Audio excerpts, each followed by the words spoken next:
అందరికీ ఇల్లు ఉండాలన్న ప్రధాని మోడీ లక్ష్యం నెరవేరేలా బడ్జెట్లో కేటాయింపులు ఉన్నాయని చెప్పారు కేంద్ర మంత్రి వెంకయ్యనాయుడు.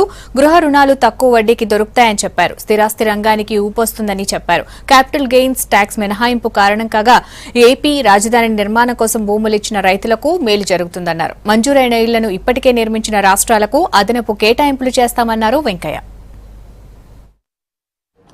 అందరికీ అందుబాటులో ఇళ్లు అనే ప్రధానమంత్రి యొక్క ఆశయాన్ని చేరుకోవడం కోసం కేంద్ర ఆర్థిక మంత్రి ప్రవేశపెట్టిన బడ్జెట్లో ఈ గృహ నిర్మాణ రంగానికి ప్రత్యేకమైన మౌలిక సదుపాయాల దర్జా ఇవ్వడం వలన బ్యాంకుల నుంచి రుణాలు మరింతగా వచ్చే అవకాశం ఉంది. రుణాలు చౌకగా దొరికే అవకాశం కూడా ఉంది. సకాలంలో వచ్చే అవకాశం ఉంది.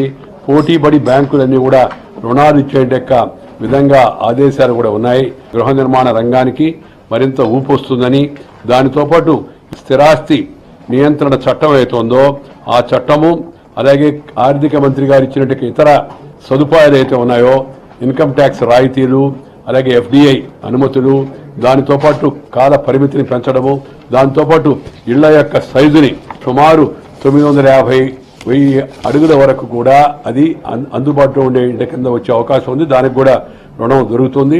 క్యాపిటల్ గెయిన్స్ ఏదో దాని పన్ను కూడా కట్టాల్సిన అవసరం లేకుండా దాంట్లో కూడా కొంత వెసులుబాటు కల్పించారు.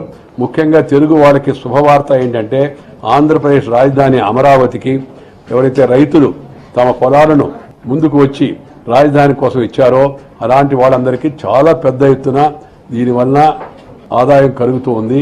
వడ్డీ రేట్లు తగ్గుతాయి రాబోయే రోజుల్లో మరింత ఆర్థిక పరిస్థితి మెరుగుపడితే.